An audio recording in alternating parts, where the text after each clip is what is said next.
لا حول ولا قوة إلا بالله العلي العظيم. حسبنا الله ونعم الوكيل ونعم المولى ونعم النصير. أعوذ بالله من الشيطان الرجيم. بسم الله الرحمن الرحيم. الحمد لله الذي أول بلا أول كان قبله والآخر بلا آخر يكون بعده. ثم الصلاة والسلام وتحية والإكرام على أشرف الأنبياء والمرسلين حبيب إله العالمين حبيب قلوبنا وطبيب نفوسنا وشفيع ذنوبنا مولانا أبي القاسم محمد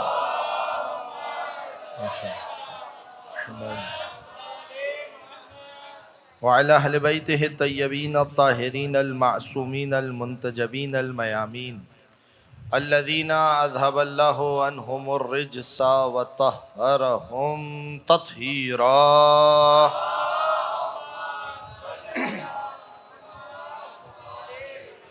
واللعنة الدائمة الباقية المستمرة على أعدائهم ومنكر فضائلهم وغاصب حقوقهم أجمعين. أما بعد فقد قال الله الحكيم بسم الله الرحمن الرحيم. وما محمد إلا رسول وقد خلت من قبله الرسل أفإن مات أو قتل انقلبتم على أعقابكم فمن ينقلب على عقبيه فلن يضر الله شيئا. ایک درود پڑھ دیجئے محمد و آل محمد پر.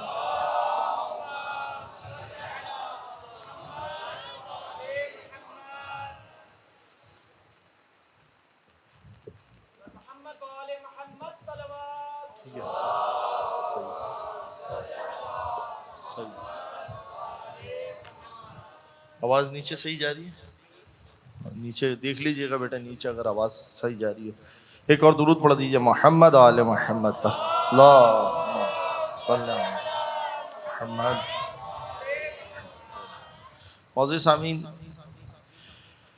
کل آپ کی خدمت میں، اس سے پہلے آپ کی خدمت میں تقدس اور احترام رسول خدا پر گفتگو ہوئی. کیونکہ دیکھیے، اگر اصل ٹھیک ہو جائے گی تو آگے کا سلسلہ سارا کا سارا ٹھیک ہو جائے گا. آج آپ کی خدمت میں ایک آیت پیش کر رہا ہوں. جسے دیکھیے کہ پروردگار عالم مسلمانوں کو نبی کا احترام کیسے سکھا رہا ہے.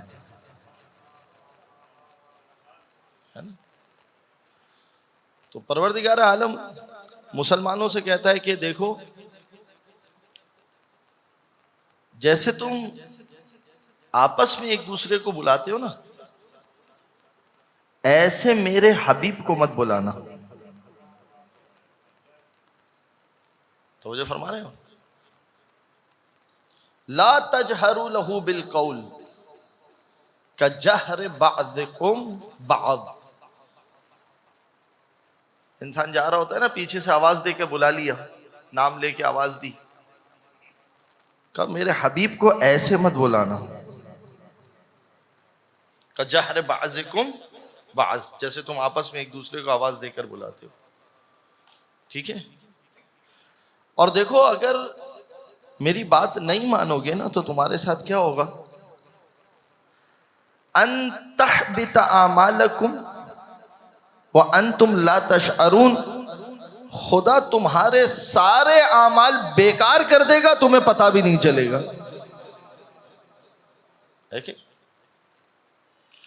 یعنی احترام رسول اور تقدس رسول پروردگار کو ایسے مطلوب ہے کہ ہمارے حبیب کو،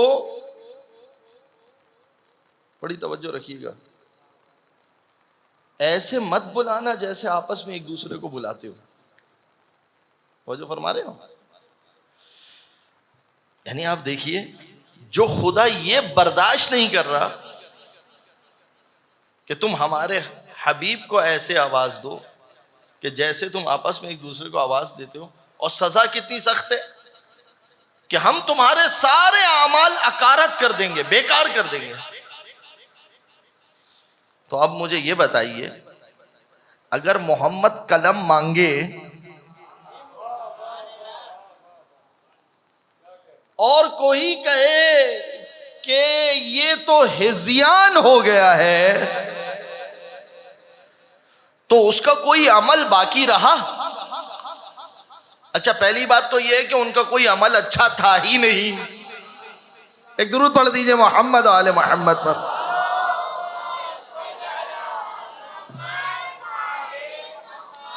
توجہ فرما رہے ہیں. لہذا تقدس رسول، احترام رسول. پروردگار عالم سورہ مبارکہ حجرات، پروردگار فرماتا ہے یا ایھا الذین آمنوا لا تقدموا بین یدی اللہ ورسولہ. اے ایمان والو، اللہ اور اس کے رسول سے آگے مت بڑھو.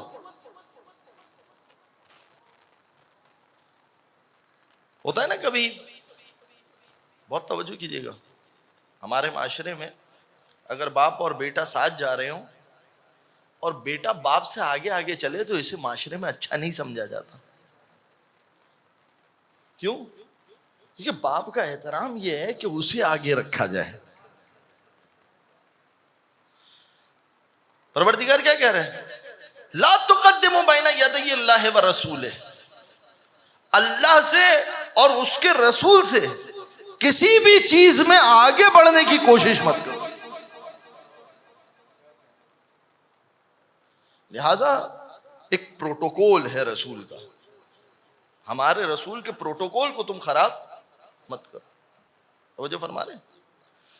تو اب آپ مجھے بتائیے، ایک طرف قرآن کی یہ آیتیں کہ جو اس طرح سے محمد کے احترام پر گفتگو کر رہی ہوں، ہے یا نہیں؟ اب سمجھیے، اب سنیے اس جملے کو سنیے. ہماری فقہ میں اگر آپ نماز پڑھ رہے ہیں، صحیح ہے، آپ نماز پڑھ رہے ہیں تو آپ دیکھیں، جب بھی کبھی آپ فرض کیجئے کسی روضے پر جائیں، زیارت پر جائیں، تو جب آپ نماز پڑھیں گے تو میت کو کیسے دفنایا جاتا ہے؟ قبلہ رخ. قبلہ رخ کون سی چیز ہوتی ہے میت کی؟ جسم. یہ جو سینہ ہوتا ہے ایسے، اسی لیے تھوڑا سا میت کو ایسے ٹیڑھا کر کے لٹایا جاتا ہے نا. یہ سینہ جو ہے وہ اس کا کیا ہوتا ہے؟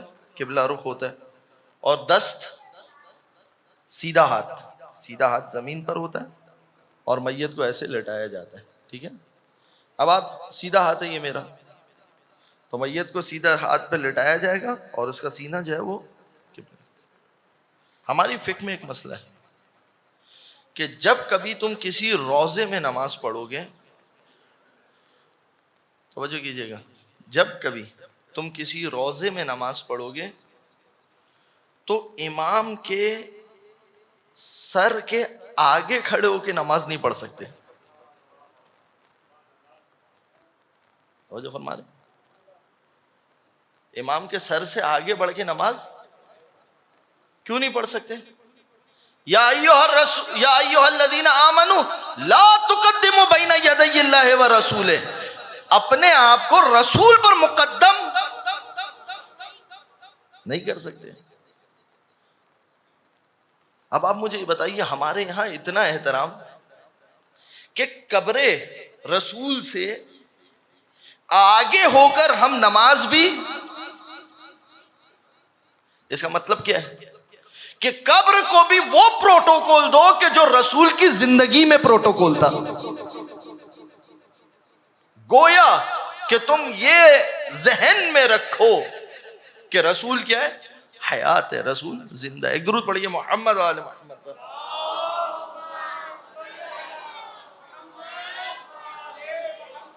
توجہ فرما رہے ہیں آپ. ویسے یہ ہے فقہ کا مسئلہ، مگر میں آپ کو بتا کیوں رہا ہوں یہ مسئلہ کہ رسول کی قبر سے، امام کی قبر سے آگے بڑھ کے آپ نماز نہیں پڑھ سکتے. نماز باطل ہے، باطل. توجہ فرما رہے ہیں. تو اب یہاں پر کوئی سوال کرے، بھائی یہ تو قبر ہے، رسول تو چلے گئے، تو جواب کیا ہے؟ وہ اور ہیں کہ جن کی فکر میں رسول تھے، ہم وہ ہیں کہ جن کی فقہ میں، جن کی شریعت میں رسول تھے نہیں، رسول ہے. فرما رہے ہیں. لہذا یہ پروٹوکول ہے اہل بیت علیہ السلام کا، رسول خدا کا یہ پروٹوکول ہے. لہذا اب یہ فرق آپ کو سمجھ میں آ رہا ہے جو کل میں نے آپ کی خدمت میں بات کی تھی کہ ایک طرف کیا ہے کہ رسول کی قبر کے سامنے ہاتھ پھیلا کر دعا مت مانگو. ایک مسلک یہ کہہ رہا ہے مسلمانوں کا، اور ایک مسلک کیا کہہ رہا ہے؟ ایک مسلک یہ کہہ رہا ہے کہ بھائی وہاں دعا نہیں مانگو گے تو پھر کہاں مانگو گے؟ اچھا یہ میں تو نہیں کہہ رہا، کائنات کے رسول تو افضل ترین ہستی ہے. استدلال دلیل کا ایک طریقہ ہوتا ہے، میں آپ کی خدمت میں عرض کر رہا ہوں، ذرا اس کو سمجھیے. دلیل کا ایک طریقہ ہوتا ہے، اسے کہتے ہیں فحوہ خطاب. لفظ یاد کر لیجئے، مفہوم وصف، فحوہ خطاب، یہ دلیل کا ایک طریقہ ہوتا ہے. سمجھاتا ہوں کیا مطلب. آیت آئی قرآن کی کہ جب تمہارے ماں باپ بوڑھے ہو جائیں تو ان کے آگے اف مت کہنا. اذا بلغ احدہما علی الکبر، جب ان میں سے کوئی ایک بڑھاپے پر پہنچ جائے تو ماں باپ کے سامنے اف. اف کتنی چھوٹی سی چیز ہے، یہ بھی اپنے ماں باپ کے سامنے مت کہنا. اب مجھے آپ یہ بتائیے، جو قرآن مجھے اور آپ کو یہ سکھائے کہ ماں باپ کے آگے بھی اف مت کہنا، تو وہ قرآن علی کی کیا تعظیم سکھائے گا؟ وہ قرآن محمد مصطفیٰ کی کیا تعظیم سکھائے گا؟ وہ قرآن اہل بیت کا کیا احترام بتائے گا؟ ہے نا؟ اچھا اب میں آپ سے سوال کرتا ہوں، بہت آہستہ آہستہ چلیے میرے ساتھ. اب میں نے آپ سے ایک سوال کیا کہ یہ بتائیے کہ میں اپنے ماں باپ اگر بوڑھے ہو جائیں تو کیا میں ان کے سامنے ہاتھ اٹھا سکتا ہوں؟ کیا جواب ہوگا آپ کا؟ نہیں. میں کہوں گا دلیل دیجیے. بھئی اگر ماں باپ بوڑھے ہو جائیں اور میں ان کے سامنے ہاتھ اٹھا سکتا ہوں، یعنی ان کے اوپر نعوذ باللہ من ذالک ہاتھ اٹھا سکتا ہوں، تو آپ کا جواب کیا ہوگا؟ میں آپ سے سوال کروں دلیل کیا ہے تو آپ کیا جواب دیں گے؟ بھائی مولانا بہت ہی آسان سی بات ہے کہ جب اف نہیں کہہ سکتے، جو چھوٹی چیز ہے، تو ہاتھ اٹھانا تو اور بڑا گناہ ہے. تو کسی نئی الگ سے دلیل کی ضرورت ہے؟ تھوڑا سا ساتھ دیجئے میرا. ماں باپ کو مارنا حرام ہے، اس کے لیے کوئی الگ سے نئی دلیل کی ضرورت ہے؟ نہیں ہے. آپ کہیں گے یہ اف والی دلیل کیا ہے؟ کافی ہے. اف والی دلیل جو ہے وہ یہی کیا ہے؟ کافی ہے. جب یہ دلیل آ گئی اور ایک دلیل نے آ کے کہہ دیا کہ ماں باپ کے سامنے تم اف مت کہو، اس کا مطلب یہ کہ اف سے بڑی تو جو بھی چیزیں ہیں وہ تو کرو ہی نہیں، ہے کہ نہیں؟ واضح ہے نا؟ یہ دلیل کا ایک طریقہ ہے. اب میں آپ کی خدمت میں دلیل پیش کرتا ہوں. توجہ کیجیے، روایات آئی، احادیث آئی ہماری کتابوں میں. صحیح ہے. الاجابہ تحت قبۃ الحسین، پروردگار عالم نے دعاؤں کی قبولیت رکھی ہے حسین کے قبے کے نیچے. یعنی اگر حسین کے قبے کے نیچے، اب حسین کے قبے سے نیچے یعنی یہ قبر ہے، اوپر قبہ ہے، تو قبے کے نیچے کھڑے ہو کے دعا کرنا یعنی کیا مطلب؟ قبر کے پاس دعا کرنا. تو جس خدا نے نواسے کی قبر کے نیچے دعا مانگنے میں قبولیت رکھی ہو تو نانا کی قبر کا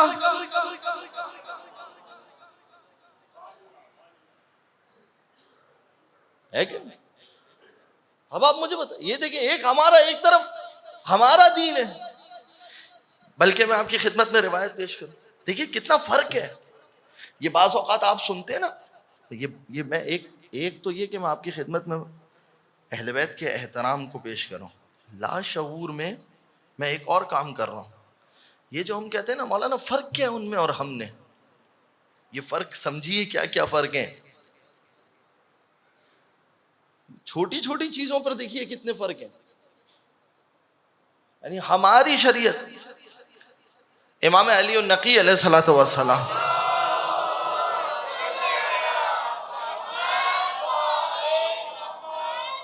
پوری توجہ کے ساتھ یہ روایت سنیے گا، پوری توجہ آپ کی میرے ساتھ رہے، میں رکنے کا میرے پاس وقت نہیں ہے اس لیے ساتھ رہے۔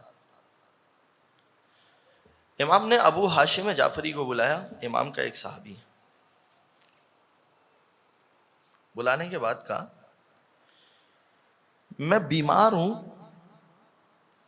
کوئی ایسا شخص ڈھونڈو کہ جو میرے لیے کربلا جا کے دعا کرے۔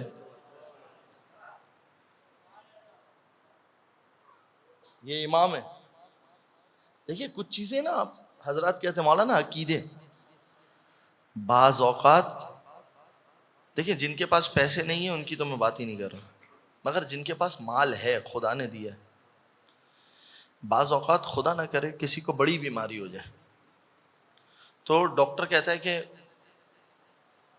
انہیں جو ہے وہ مثلا مثال کے طور پر 50 لاکھ روپے لگیں گے اس کے علاج میں، 30 لاکھ 40 لاکھ لگیں گے، اور ہے بھی خدا نے دیا ہوا بھی ہے، تو بھائی جب 30-40 لاکھ یہاں خرچ کر رہے ہو تو 2.5-3 لاکھ روپے حسین کی زیارت پر بھی خرچ کر لو، ہے نا؟ اگر خود جا سکتے ہو علاج کرواؤ، اچھی بات ہے، علاج بھی ساتھ ساتھ کرواؤ، لیکن اگر خود نہیں جا سکتے زیارت پر تو کسی کو اپنی نیابت میں بھیج دو۔ جب امام معصوم اپنی طبیعت کی صحت کے لیے کسی کو مقرر کر کے کربلا بھیج رہا ہے نا، اسی لیے میر انیس نے لکھا خوشا زمین معلا زہ فضائے نجف، ریاض خلد بھی ہے شائق ہوائے نجف۔ پھر کہتے ہیں مریض کے لیے اکسیر ہیں یہ دو نسخے، غبار مرکد شبیر اور ہوائے نجف،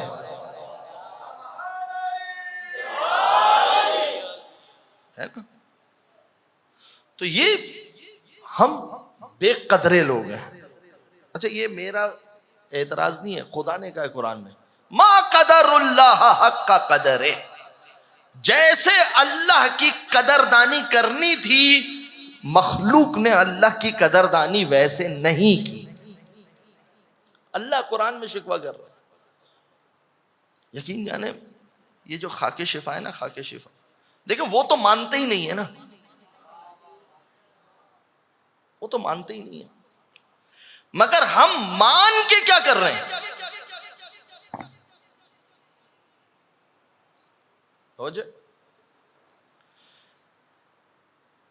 آپ کو پتا نجف اور کربلا کے علماء اپنے امامے کی جو پٹیاں ہیں نا، اس پٹیوں کے اندر خاک شفا رکھا کرتے تھے۔ توجہ کر رہے ہیں؟ اس امامے کی پٹیوں میں خاک شفا رکھا کرتے۔ ایک مشہور خطیب ہیں ابو زہرہ کعبی۔ ابو زہرہ کعبی آج بھی جو عاشور کے دن کربلا میں مقتل پڑھا جاتا ہے نا، یہ کربلا کے اندر مقتل پڑھا جاتا ہے عاشور کے دن عربی زبان کے اندر، صبح عاشور سے لے کے عصر عاشور تک جتنی شہادتیں ہوئی ان سب کو پڑھا جاتا ہے۔ وہ مقتل جو پڑھا جاتا ہے اس کو مرتب کرنے والے ان کا نام ہے ابو زہرہ کعبی، اور آج بھی انہی کا مقتل پڑھا جاتا ہے۔ مقتل یعنی شہادت جو انہوں نے لکھی ہے، ائمہ کی شہادتیں اور ان کے اصحاب کی شہادتیں جو کربلا کی لکھی ہے وہ پڑھی جاتی ہیں۔ واضح ہے نا یہاں تک بات؟ میرے ساتھ ہے نا انشاءاللہ؟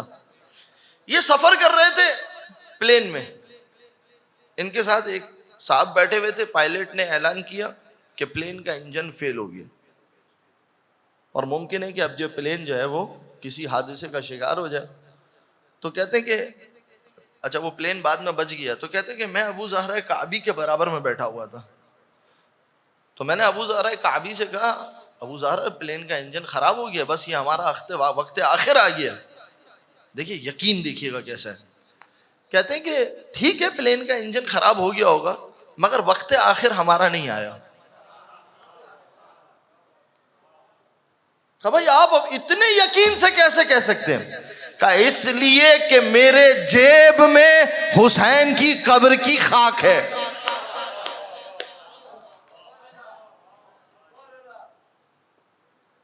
اس لیے کہ میرے جیب میں حسین کے قبر کی.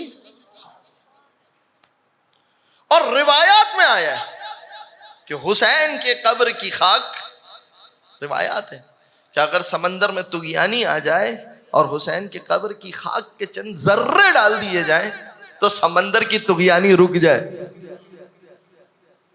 لہذا وقت ٹھیک ہے پلین کا انجن خراب ہوا ہوگا. کہتے ابھی یہ بات ہی ہو رہی تھی کہ پھر سے اناؤنسمنٹ ہوئی اور پائلٹ نے کہا کہ now every thing is better, اور ہم جو ہے وہ اپنے راستے کی طرف آگے بڑھ رہے. تو دیکھیے امام حسین کے قبر کی خاک کا جیب میں ہونا بھی کمال نہیں ہے، اتنا یقین ہونا کہ ہے تو اب کچھ نہیں ہوگا. یہ یقین آپ کا چھن نہ جائے، اسے بچانا ہے، اس یقین کو نسلوں تک پہنچانا ہے. توجہ فرما رہے ہیں؟ اب سنیے گا، روایت مکمل کرتا ہوں. یہ شخص آیا، امام نے بلایا ابو ہاشم جعفری کو، اور ایک اور شخص کا نام ہے محمد ابن حمزہ. ابو ہاشم جعفری سے کہا کہ جا کے دیکھو کوئی ہے کہ جو میری نیابت میں کربلا جائے گا، میں بیمار ہوں، اور وہاں جا کر دعا کرے. ابو ہاشم جعفری نے ایک اور شخص کو دیکھا جس کا نام تاریخ میں لکھا ہے، روایت میں آیا علی ابن بلال. علی ابن بلال سے کہا کہ امام نے کہا ہے کہ کوئی ہے کہ جو میری نیابت میں کربلا جائے گا، کیونکہ یہ سخت تقیے کا دور تھا، سخت تقیے کا دور تھا، ایسے کوئی شخص کربلا نہیں جا سکتا تھا. یہ تو آج ہم شکر کریں کہ ہم جس انداز سے کربلا جاتے ہیں، اور خدا کرے کہ جو مشکلات ہیں وہ ساری کی ساری مزید آسان ہو، ورنہ لوگ اتنی آسانی سے کربلا نہیں جا سکتے تھے. علی ابن بلال کو بلایا. ابو ہاشم جعفری نے کہا علی ابن بلال، امام نے کہا ہے کہ کوئی ہے جو میری نیابت میں کربلا جائے گا. علی ابن بلال نے کہا کہ دیکھو میں کربلا چلا جاؤں گا امام کی نیابت میں، مگر میرا ایک سوال ہے. توجہ کیجیے گا، کیا امام خود ہائر نہیں ہے؟ توجہ فرما رہے؟ کیا سوال کیا؟ کیا یہ تو خود امام ہے؟ علی ابن بلال کہا یہ تو خود امام ہے. کہا تو جب یہ خود امام ہے تو کیا امام بھی اپنے لیے کربلا میں دعا کروائے گا؟ ہے سوال پہنچا میرے ذہن میں. ابو ہاشم جعفری نے کہا سوال تو بڑا اچھا ہے. ابو ہاشم جعفری آئے امام کے پاس. امام کے پاس آ کے کہتے ہیں کہ میں کھڑا ہوا تھا، وہ امام نے مجھ سے کہا کہ اجلس. ابو ہاشم جعفری آؤ ذرا بیٹھ جاؤ. تو میں بیٹھ گیا. میں نے دیکھا کہ امام کا مزاج اچھا ہے، یعنی سوال کر سکتا ہوں میں. یعنی امام کے چاہنے والے بھی ہر وقت امام سے ایسے نہیں ہے کہ بے تکا سوال کر لیا، دیکھتے تھے کہ امام کا مزاج، امام اس وقت کس حالت میں، کیونکہ ایک تو بیمار ہے امام. تو میں نے دیکھا کہ امام کا مزاج اچھا ہے، تو میں نے امام سے سوال کر لیا. مولا وہ علی ابن بلال جانے کے لیے راضی ہے، مگر علی ابن بلال نے ایک سوال کیا ہے. کیا سوال کیا ہے؟ کہا علی ابن بلال نے سوال کیا کہ یہ تو خود امام ہے، ان کی دعاؤں سے تو ہم چلتے ہیں، تو ہم جا کر ان کے لیے کربلا میں دعا کریں، امام خود دعا کریں. امام مسکرائے. کہا ابو ہاشم جعفری تم نے جواب کیا دیا؟ کہتا مولا میرے پاس کوئی جواب ہی نہیں تھا، سوال اتنا اچھا تھا تو میں نے کوئی جواب ہی نہیں دیا. یعنی اس کا مطلب دیکھیے ابو ہاشم جعفری بڑا نام ہے، مگر اس وقت ان کے پاس بھی جواب نہیں تھا. جواب کا نہ ہونا بری بات نہیں ہے، جواب کا نہ سیکھنا بری بات ہے. کہ مولا اس وقت میرے پاس کوئی جواب نہیں تھا، آپ بتائیے میں کیا جواب دوں. کہا اچھا سنو ابو ہاشم جعفری ہم تمہیں جواب دیتے ہیں. دیکھیے گا امام نے کتنا ہے نا، آخر تک سب بیدار ہے. دیکھیے گا امام نے کتنا خوبصورت جواب دیا ہے. کہا یہ بتاؤ ابو ہاشم جعفری، رسول خدا افضل ہیں یا حجر اسود؟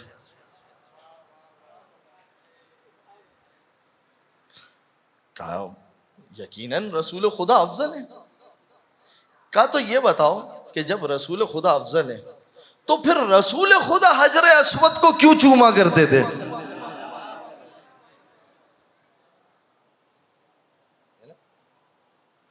پھر امام نے دوسرا سوال کیا.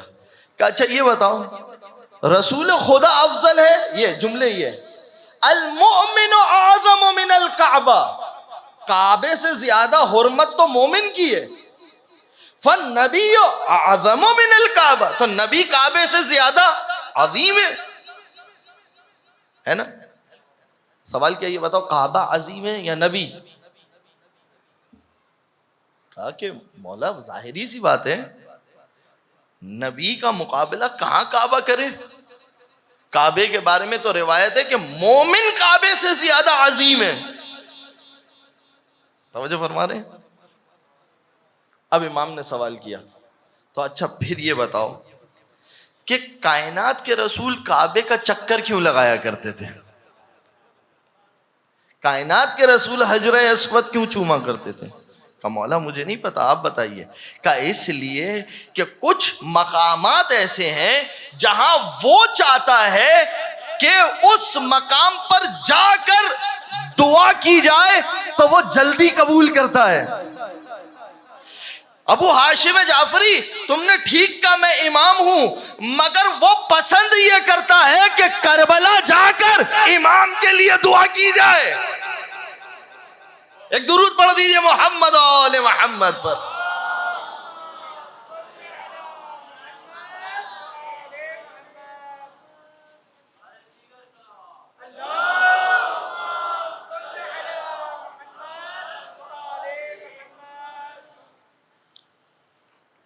اچھا بھائی، اب یہ ایک بات کہی گئی ہے اور مجھے امید ہے کہ آپ لوگ سب اس کا خیال رکھتے ہوں گے کہ جب آپ، اور یہ ویسے بھی ہمیں اس چیز کا خیال رکھنا چاہیے کہ جب بھی آپ سبیل پہ جائیں، شربت وغیرہ پئیں، ڈسپوزیبل گلاس ہوتا ہے تو اسے ایسے روڈ پہ نہ پھینک کے چلے جائیں، بلکہ اسے کوشش کریں کہ وہ جو گلاس آپ یوز کریں تو برابر میں ڈسٹ بن رکھی ہوئی ہے، کوشش کریں ڈسٹ بن میں ڈالیں، تاکہ کل کو علاقے میں یہ بات نہ ہو کہ دیکھو شیعہ کتنی گندگی کر کے جاتے ہیں. لہٰذا اس چیز کا ہمیں سب کو خیال رکھنا چاہیے. بلکہ میں تو حقیقت اکثر یہ کہتا ہوں کہ بھائی آپ بائک کی پارکنگ بھی اگر لگا رہے ہیں، مجلس میں آ رہے ہیں، تو بائک کی پارکنگ بھی اس طرح سے لگائیں کسی کو ہماری وجہ سے تکلیف نہ ہو. ٹھیک ہے، انشاءاللہ ایک درود پڑھ دیجئے محمد و آل محمد پر.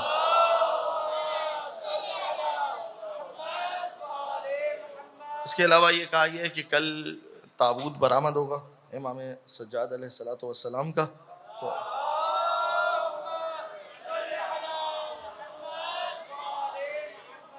تو یہ دو اعلانات تھے، میں نے آپ تک پہنچا دیے. ایک اور درود پڑھ دیجئے محمد و آل محمد.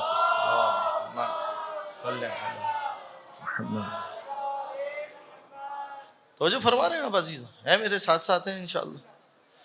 لہذا امام معصوم نے بھی اپنے لیے دعا کہاں کروائی؟ کربلا جاؤ، جاؤ اور جا کر ہمارے لیے وہاں جا کر دعا کرو. اب میں آپ سے اگر سوال کروں کہ بتائیے یہ قرآن میں کہاں ہے؟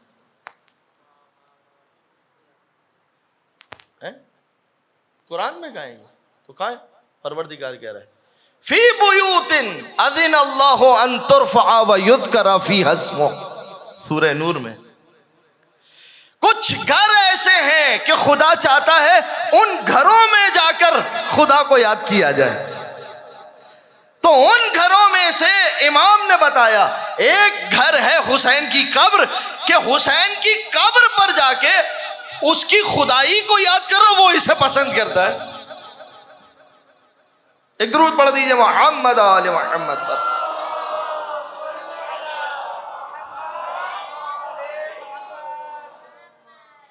توجہ ہے عزیزوں.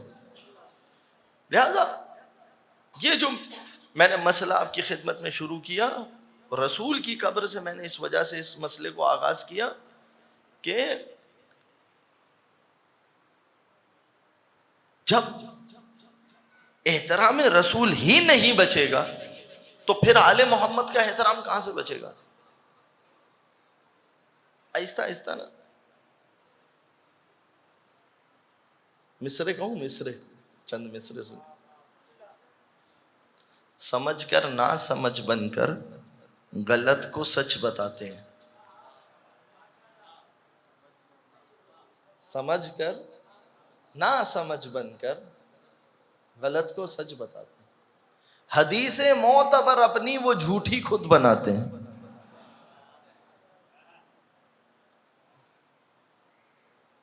علی کے بغض میں دیکھو یہ ان کی کیسی حالت ہے کہ اب معصوم کے درجے سے احمد کو گراتے ہیں. توجہ فرما رہے ہیں؟ کیوں؟ مسئلہ کیا ہے؟ اپنے والوں کو تو معصوم ثابت کر نہیں سکیں گے، تو جب ثابت نہیں کر سکیں گے تو بھائی ضروری تھوڑی ہے کہ نبی کا جانشین معصوم ہو. کیوں ضروری نہیں ہے؟ نبی بھی کبھی کبھار بھول جاتے تھے. لہذا جو احترام رسول ہے، اب جتنی بھی آیتیں، اب آپ کی خدمت میں سماعتوں کی نظر جملہ کر رہا ہوں کیونکہ مجھے کچھ عبارتیں آپ کی خدمت میں پیش کرنی ہیں، اس جملے کو درک کیجیے. کائنات کے رسول کی جتنی بھی فضیلتیں قرآن کے اندر، سب کو جمع کیجیے. مثلا مثال دے رہا ہوں، وَمَا أَرْسَلْنَاكَ إِلَّا رَحْمَةً لِّلْعَالَمِينَ، اے حبیب ہم نے تمہیں عالمین کے لیے رحمت بنا کر بھیجا. تو رسول خدا کیا ہے؟ رحمت. سارے عالمین کے لیے کیا ہے؟ اِنَّكَ لَعَلَىٰ خُلُقٍ عَظِيمٍ، اے حبیب آپ اخلاق کے بلند ترین درجے پر ہیں. بلکہ میں یوں کہوں، اس کا ترجمہ یہ کروں، اے حبیب اخلاق ہے ہی وہ جو آپ کریں. تو یہ بھی رسول کی فضیلت. اسی طریقے سے کیا کہا؟ وَلَسَوْفَ يُعْطِيكَ رَبُّكَ فَتَرْضَىٰ، حبیب خدا تجھے وہ عطا کرے گا کہ تو راضی ہو جائے گا. یعنی خدا چاہتا ہے، ساری دنیا چاہتی ہے کہ تم اللہ کو راضی کرو، ساری دنیا سے تقاضا یہ کہ تم اللہ کو، اور اللہ کہتا ہے کہ میں یہ چاہتا ہوں کہ محمد کو راضی کروں. ہے کہ نہیں؟ اور یہ ایک مقام پہ نہیں ہے، متعدد مقام. طٰہٰ، یاسین، مزمل، ما انزلنا الیک القرآن لتشقیٰ، ہم نے آپ کے اوپر قرآن اس لیے نازل نہیں کیا کہ آپ مصیبت میں پھنسیں. تو جتنی بھی رسول کی فضیلت ہے، لا تحجروا له بالقول کجہر بعضکم بعضا، محمد کو ایسے مت بلاؤ کہ جیسے تم ایک دوسرے کو بلاتے. لا تقدموا بین یدی اللہ والرسول، اللہ اور اس کے رسول سے آگے نہ بڑھو. جتنی بھی فضیلتیں محمد کی جمع کر لو، پھر ایک آیت پڑھو، انفسنا وانفسکم، تم اپنے نفسوں کو لاؤ، ہم اپنے نفسوں کو لائیں گے. تو جس کو محمد نفس بنا کے لے کر گئے، اس کا مطلب یہ ہے کہ بس وہی محمد جیسا. پوری توجہ رکھیں عزیز، ساتھ دیجیے گا میرا. کوئی اور محمد جیسا جس کو محمد اپنا نفس بنا کر لے کر جائے، فقط وہ محمد جیسا. تو اگر محمد رحمت ہے تو علی رحمت، اگر محمد عظیم اخلاق کے مالک ہے تو علی عظیم اخلاق کے، اگر محمد کی رضائیت خدا چاہتا ہے تو علی کی رضائیت چاہتا ہے. اگر محمد کے سامنے آواز کو بلند نہ کرنا تو علی کے سامنے مت کرنا. لا ترفعوا اصواتکم فوق صوت النبی، اپنی آوازوں کو محمد کی آواز کے سامنے بلند نہ کرنا. تو نفس محمد کے سامنے بھی اپنی آواز کو بلند مت کرنا. جو محمد کا پروٹوکول انفسنا و انفسکم نے آ کے بتا دیا، جیسا محمد ویسا علی.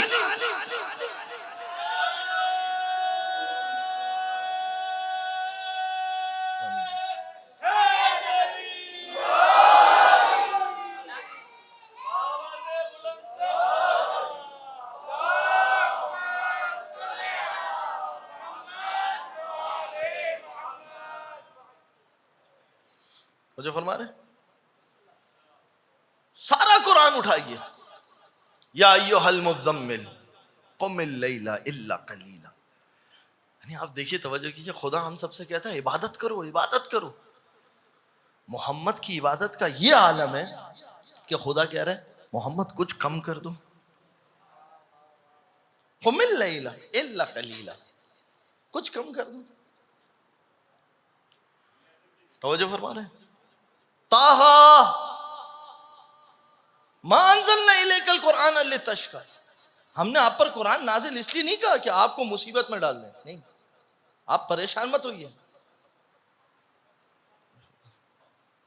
لہذا ہر وہ چیز کہ جو محمد کی صفت ہے وہ ساری کی ساری صفتیں کہاں ہیں؟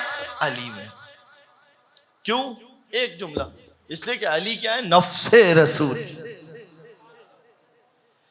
اس وجہ سے میں نے گفتگو کا آغاز رسول کی قبر سے کیا. جو پروٹوکول رسول کی قبر کا ہوگا وہی پروٹوکول علی کی قبر کا. اور یہ میں نے نہیں کہا، ہمارے پاس روایات ہیں، پوری توجہ رکھیے گا، ہمارے پاس روایات ہیں کہ جب امام حسین کائنات کے رسول کے پاس گئے تو کہا کہ یا رسول اللہ یہ بتائیے کہ جو ہماری قبر کی زیارت کرے، تو کائنات کے رسول نے کہا من زارنی حیاً او میتاً، جو میری زیارت کرے میری زندگی میں یا میری زندگی سے جانے کے بعد، جو میری زیارت کرے وجبت لہ الجنہ، اس کے لیے جنت واجب ہے. ومن زار اباک، اے حسین اگر کوئی تیرے بابا کی زیارت کرے وجبت لہ الجنہ، اس کے لیے جنت واجب ہے. توجہ فرما رہے ہو؟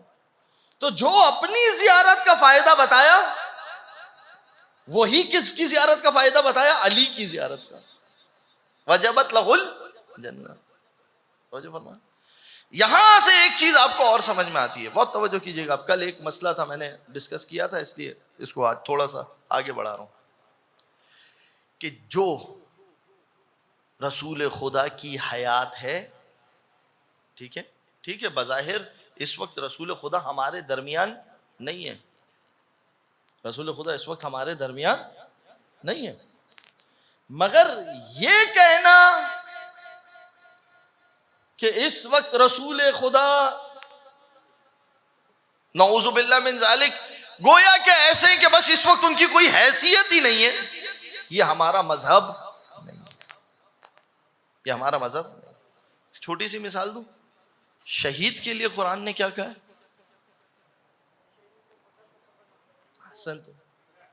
توجہ فرمانا، کیا کہا ہے خدا نے؟ تھوڑا سا میرے ساتھ رہیے گا، بس میں منزل مصائب کی طرف جا رہا ہوں، تھوڑا سا آپ ساتھ رہیے.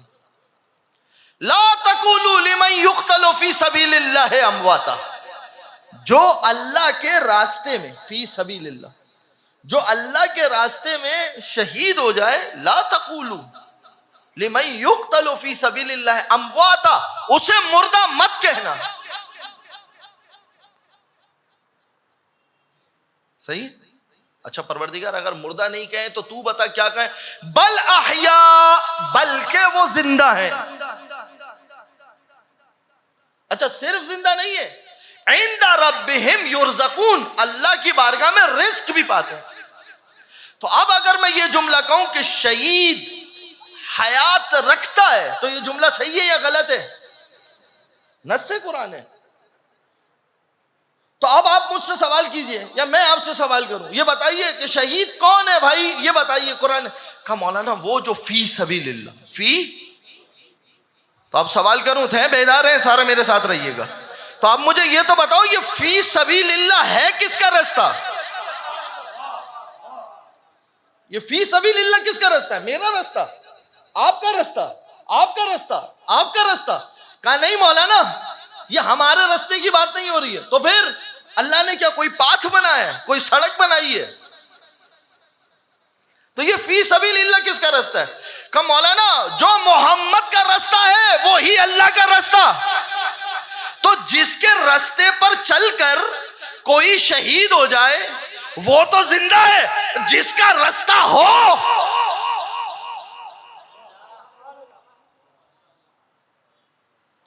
اس کو کیا کہیں؟ مر گیا. وجہ فرما رہے ہیں. لہذا ظاہری اعتبار سے یہ کہنا کہ وہ اس دنیا سے جا چکے ہیں، روح ان کے جسم سے اس دنیا میں نکلی ہے، یہ ٹھیک ہے. لیکن اب یہ بھی تو سوال ہے نا، یعنی کیا مطلب؟ یہ حیات کون سی حیات ہے؟ یہ حیات کون سی حیات ہے؟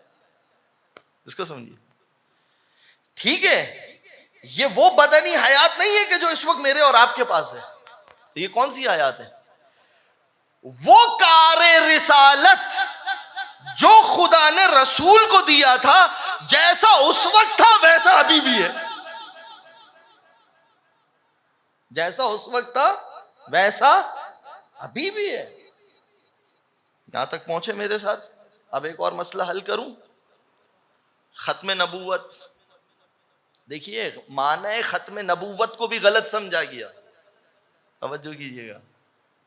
کیا مطلب ہے ختم نبوت کا؟ کوئی میرا بچہ اگر میرا ساتھ دے. کیا مطلب ہے ختم نبوت؟ رسول خدا کیا ہے؟ یہ ہے مطلب ختم نبوت کا کہ رسول خدا آخری نبی ہے. یعنی کیا مطلب آخری نبی ہے؟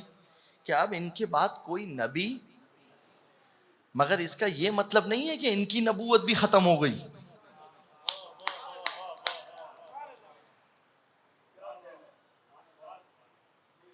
یہ ہے ختم نبوت کا مطلب. دیکھیے میں آپ سے کیا کہوں، توجہ کیجیے گا. میں آپ سے کیا کہہ رہا ہوں، اس جملے کو سمجھے، بڑا حساس مسئلہ ہے. ختم نبوت کا مطلب کیا ہے؟ کہ رسول خدا آخری نبی ہے، ان کے بعد کوئی نبی، لیکن خود ان کی نبوت کب تک ہے؟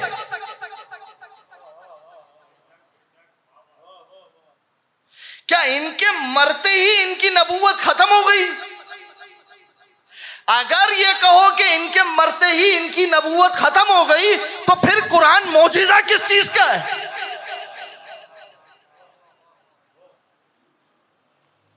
ہے کہ نہیں؟ اس کا مطلب یہ ہے کہ محمد خاتم النبیین ہے، یعنی یہ کہ محمد کے بعد کوئی نیا نبی نہیں ہے، کوئی دوسرا نبی. لیکن محمد خود کب تک نبی ہے؟ محمد اس وقت تک نبی ہے جب تک میں اور آپ محشر میں نہیں چلے جاتے. محشر میں شفاعت کے وقت تک محمد نبی ہے. حتیٰ کہ جنت میں بھی کہ جب میں اور آپ جائیں گے تو جس کا گھر ڈھونڈیں گے. یہ بہت اہم فرق ہے، بہت حساس فرق ہے.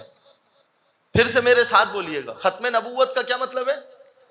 آخری نبی ہے، یعنی رسول خدا کے بعد کوئی نبی، لیکن خود رسول خدا کی نبوت کب تک ہے؟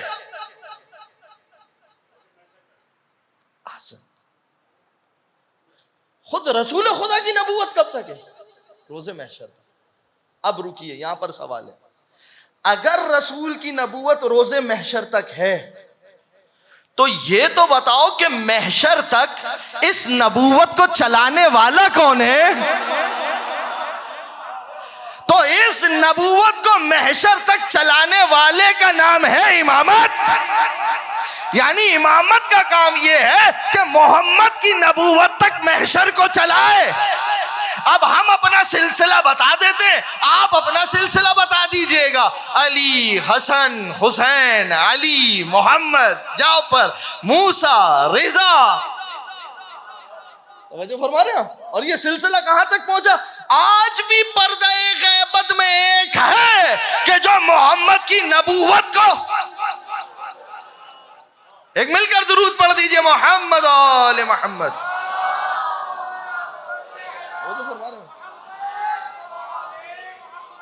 بات واضح ہوئی؟ یہاں ہے کہ مولانا یہ بتائیے امامت کی ضرورت کیوں پیش آئی؟ محمد آل محمد صلوات.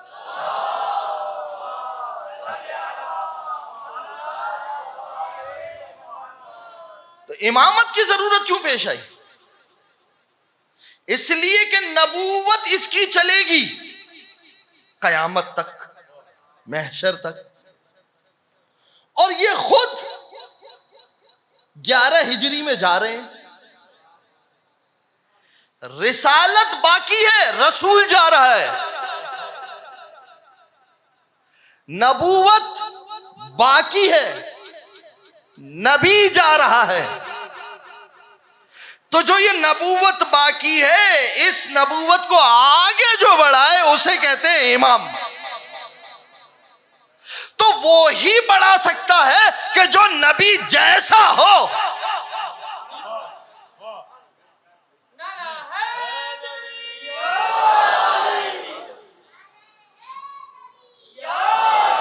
کوئی ایسا ویسا آگے نہیں بڑھا سکتا، اس لیے کہ نبوت ہے.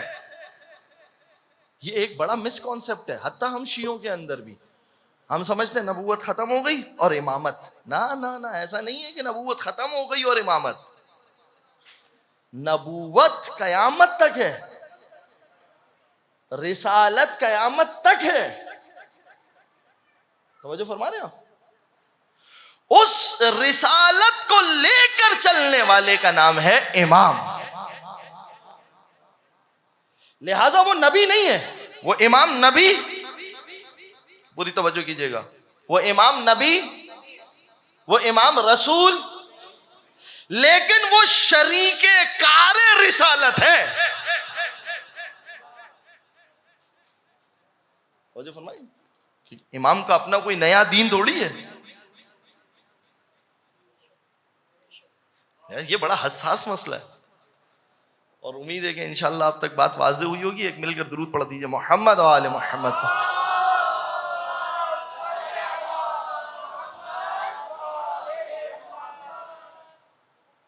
یہاں تک میں آپ کو لانا چاہ رہا تھا کہ خاتم النبیین کا معنی جو ہے، اور یہ آیت ہے قرآن کی، اس کا کوئی انکار نہیں کر سکتا کہ رسول اللہ آخری نبی ہیں، اس میں کوئی شک نہیں. کیوں؟ کیونکہ قرآن کیا کہہ رہا ہے؟ ما کان محمد ابا احد من رجالکم. اب کل یہاں پر سے بات ہوگی، اور 2 دن میں نے وعدہ کیا تھا 3 مجلسیں ہو گئی، اب 2 مجلسیں ہمیں سید سجاد کی سیرت کے حوالے سے گفتگو کرنی. آیت کیا کہہ رہی ہے؟ ما کان محمد ابا احد من رجالکم. محمد تم مردوں میں سے کسی کا باپ. تو پھر محمد کیا ہے؟ ولیکن رسول اللہ، محمد اللہ کا رسول ہے. وخاتم النبیین، اور محمد کیا ہے؟ نبیوں کا اختتام کرنے والا ہے. توجہ فرمائی. ایک جملہ کہوں پھر مصائب کی طرف جا رہا ہوں، سن لیجئے، ہاتھ جوڑ کے سنیں، اور یہ آپ ہی سمجھ سکتے ہیں. 2 منٹ دے دیجئے بس، میں مصائب کی طرف جا رہا ہوں. کیا کہا آیت نے؟ تھوڑا میرے ساتھ رہیے. ما کان محمد ابا احد من رجالکم. محمد تم مردوں میں سے کسی کا باپ. محمد تم مردوں میں سے. خدا جانتا تھا محمد کی ایک بیٹی ہے. تم مردوں میں سے کسی کا باپ. تو پروردگار عالم نے نسبتیں توڑ دی نا کہ محمد کسی کا باپ. تو کوئی یہ نہ کہے کہ محمد اس کا باپ ہے، محمد اس کا باپ ہے، یہ نہیں کہہ سکتا. مگر یہ بتاؤ، جو نسبت توڑے اور وہ خود کبھی یہ کہہ دے، پوری توجہ رکھیے گا، پروردگار تو یہاں نسبت تو توڑ رہا ہے، مگر ایک مقام ہے کہ تو خود کہہ رہا ہے ابنا انا و ابنا اکم. ہم اپنے بیٹوں کو لاتے، تم اپنے بیٹوں کو لاؤ. تو بیٹا تو وہی ہو کہ جس کے لیے باپ ہو. تو پروردگار وہاں تو نے ساری نسبتیں توڑ دی کہ محمد کسی کا باپ. تو آپ جب تو کہہ رہا ہے کہ محمد تم اپنے بیٹوں کو لے کر جاؤ، وہ اپنے تو آپ اگر محمد کسی کو لے کر جائیں تو سمجھنا کہ یہی ہے کہ جو محمد کے بیٹے ہیں.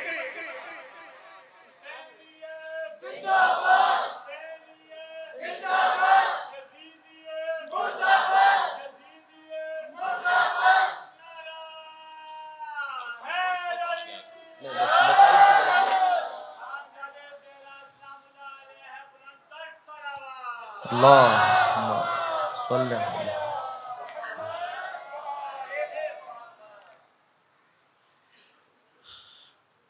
لہذا اگر محمد کے بیٹے آپ کو دیکھنے کہ قرآن نے جسے محمد کے بیٹے کہا ہے وہ ہے حسن و حسین.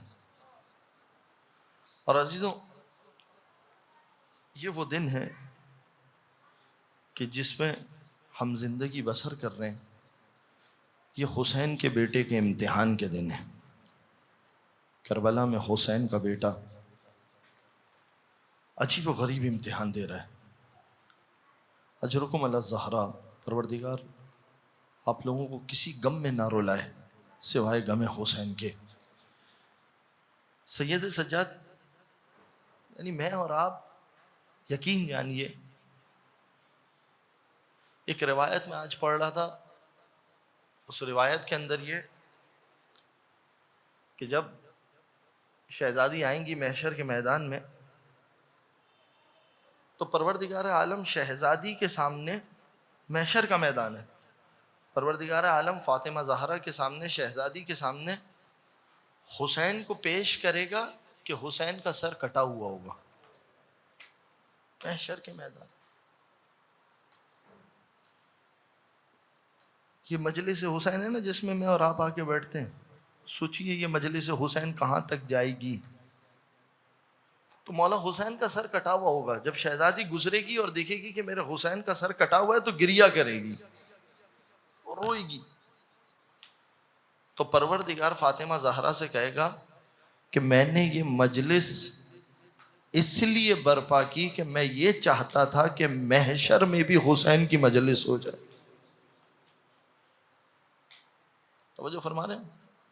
یعنی لاکھوں مجلسیں ہو جائیں، کروڑوں مجلسیں ہو جائیں، اس کے باوجود بھی خدا یہ چاہتا ہے کہ محشر کے میدان میں بھی مجلس حسین ہو۔ میں کہوں گا بی بی سے، بی بی یقیناً آپ کا بڑا امتحان ہے کہ آپ کے بیٹے سجاد نے جو امتحان دیا، ذرا اس کی طرف نظر کیجئے کہ کربلا سے کوفہ، کوفے سے شام، سید سجاد باپ کا کٹا ہوا سر۔ عزیزو ایک جوان بیٹا ہوتا ہے نا، جوان بیٹے کی آرزو ہوتی ہے، خواہش ہوتی ہے کہ پروردگار عالم مجھے یہ توفیق دے کہ میں اپنے باپ کو اپنے ہاتھوں سے دفن کروں۔ یہی وجہ ہے کہ کوئی بچہ پردیس میں ہوتا ہے نا تو پردیس سے اسے بلایا جاتا ہے، باپ کی میت کو روکا جاتا ہے کہ جوان بیٹا آ جائے تاکہ اپنے باپ کو دفن کرے۔ سید سجاد وہ غریب ہے کہ جو باپ کا کٹا ہوا سر نیزوں پر تو دیکھتا رہا مگر باپ کا کٹا ہوا سر دفنا نہیں سکا۔ اس غریب کو کہتے ہیں سجاد۔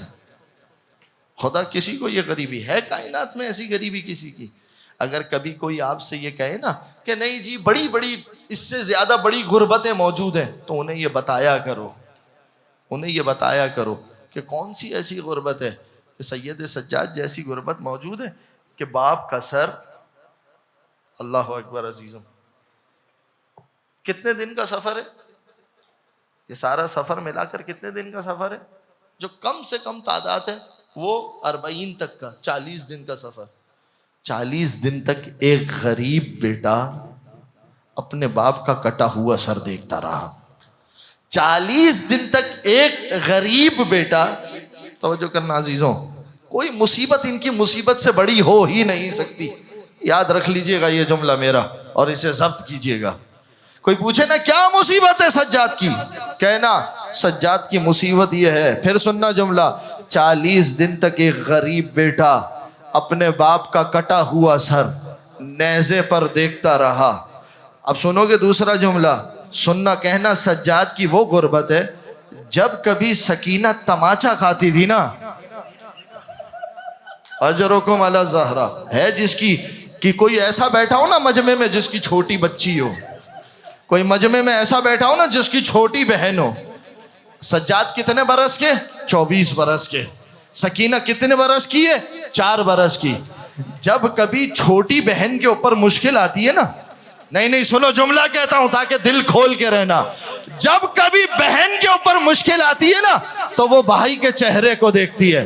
سکینہ جب کبھی تماچا کھاتی تھی سجاد کو دیکھتی تھی، جب کبھی سکینہ تماچا کھاتی تھی سجاد کو دیکھتی تھی، جب پیاس لگتی تھی سجاد کو دیکھتی تھی۔ اب مجھے بتاؤ کہ سجاد سکینہ کو دلاسا دے تو کیسے دے؟ سکینہ جب دیکھتی تھی نا کہ صبح میں پرندے جا رہے ہیں، بھیا سجاد یہ پرندے کہاں جا رہے ہیں؟ سکینہ یہ اپنی غذا تلاش کرنے جا رہے ہیں۔ جب شام کے وقت پرندے واپس جاتے تھے، اے بھیا یہ پرندے اب کہاں جا رہے ہیں؟ سکینہ یہ اپنے گھر جا رہے ہیں۔ بھیا ہم اپنے گھر کب جائیں گے؟ اللہ اللہ سجاد. کوئی پوچھے نا سجاد کی غربت کیا ہے, کہنا سجاد کی غربت یہ 5 سالہ بہن کی خواہش پوری نہ کر سکا.